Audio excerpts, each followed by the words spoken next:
नमस्कार, आप सभी दर्शकों का स्वागत है एक बार फिर से हमारे यूट्यूब चैनल संगीता जी दमन में।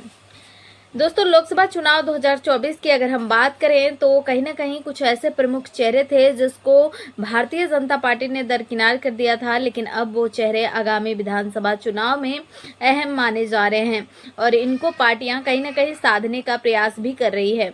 और भारतीय जनता पार्टी की बदलती हुई रणनीतियां कहीं ना कहीं उन्हीं के ऊपर भारी पड़ती हुई नजर आई है। बीते लोकसभा चुनाव में जिस तरीके से भारतीय जनता पार्टी को बड़ा झटका लगा, कहीं ना कहीं उनकी पार्टी को एक बार फिर से खड़ा करना बेहद मुश्किल नजर आ रहा है। दोस्तों, ऐसे में तमाम ऐसे चेहरे हैं जिनको भारतीय जनता पार्टी ने दरकिनार कर दिया था उनकी जीत के बावजूद। हम बात कर रहे हैं संघमित्रा मौर्य को लेकर। और संघमित्रा मौर्य दोस्तों 2 बार के सांसद रह चुकी हैं। ऐसे में भारतीय जनता पार्टी इस बार ओवर कॉन्फिडेंस में आकर कहीं ना कहीं उनका टिकट काट दिया और जिस प्रत्याशी को भारतीय जनता पार्टी ने बदायूं सीट पर उतारा था उसे भी हार का सामना करना पड़ा। ऐसे में अब माना ये जा रहा है कि संघमित्रा मौर्य अपनी राजनीतिक अस्तित्व बचाने के लिए किसी और पार्टी की ओर रुख करती हुई नजर आ सकती हैं, लेकिन देखा जाए तो वो पार्टी होगी कौन? अगर देखा जाए तो स्वामी प्रसाद मौर्य से कनेक्टेड करके तो स्वामी प्रसाद मौर्य के जो रिश्ते हैं वो काफ़ी ज़्यादा देखा जाए तो मायावती के साथ भी बेहतर हैं और चंद्रशेखर आज़ाद के साथ भी। अब ऐसे में अखिलेश यादव की भी एक पार्टी है, लेकिन क्या स्वामी प्रसाद मौर्य अखिलेश यादव के साथ संघमित्रा मौर्य को जाने देंगे या नहीं, ये बड़ा सवाल खड़ा होता है। हालांकि देखा जाए तो विकल्प में 3 ऐसी बड़ी पार्टियां हैं जिनको संघमित्रा मौर्य की ज़रूरत हो सकती है और उनको साधने का प्रयास कर सकते हैं। यह बात तब निकलकर सामने आ रही है जब यूपी की सियासत में कहीं ना कहीं योगी आदित्यनाथ की कुर्सी पर भी बड़ा खतरा मंडराता हुआ नजर आ रहा है। ऐसे में अगर संघमित्रा मौर्य को भी कहीं ना कहीं भारतीय जनता पार्टी ने दरकिनार कर दिया है तो जाहिर सी बात है कि संघमित्रा मौर्य अपना राजनीतिक भविष्य तलाशने की ज़रूर कोशिश करेंगी। दोस्तों, वो कौन सी पार्टी होगी?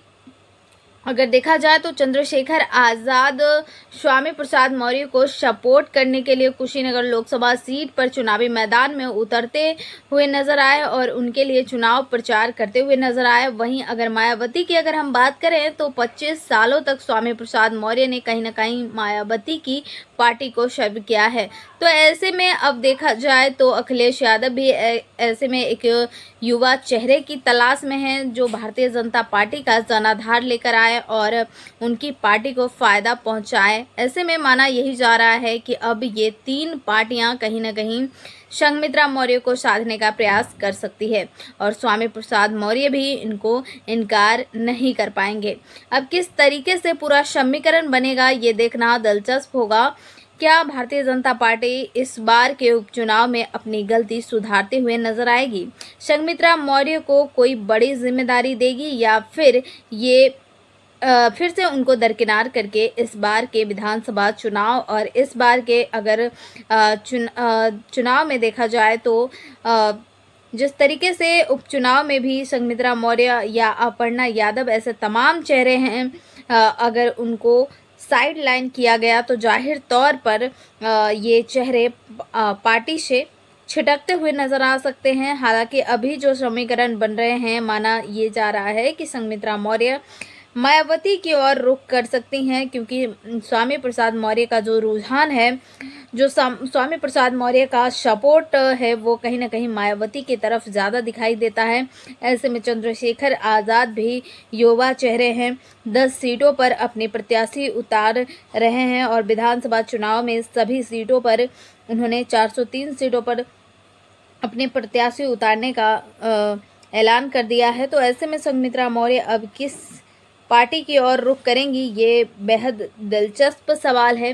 लेकिन दोस्तों, जिस तरीके से स्वामी प्रसाद मौर्य का लगातार कहीं ना कहीं समर्थन मायावती की ओर रहा है और ये ऐलान भी कहीं ना कहीं औपचारिक तौर पर तो नहीं किया गया कि संघमित्रा मौर्य और स्वामी प्रसाद मौर्य मायावती के साथ हैं, लेकिन फिर भी जिस तरीके से कयास लगाए जा रहे हैं, स्वामी प्रसाद मौर्य कहीं ना कहीं मायावती की ओर रुख करते हुए नजर आ रहे हैं और घर वापसी कर सकते हैं।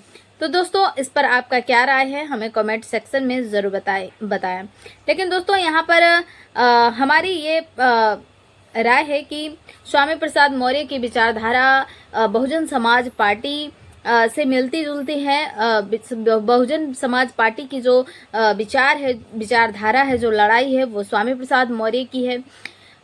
तो ऐसे में स्वामी प्रसाद मौर्य को अपना घर वापसी कर लेना चाहिए। आप अपनी प्रतिक्रिया हमें कमेंट सेक्शन में ज़रूर दें। मिलेंगे नेक्स्ट वीडियो के साथ। लेकिन इससे पहले अगर आपने चैनल को सब्सक्राइब नहीं किए हैं तो प्लीज़ चैनल को सब्सक्राइब करें और अपने दोस्तों में वीडियो को ज़्यादा से ज़्यादा शेयर करें। नमस्कार। जय भारत, जय संविधान।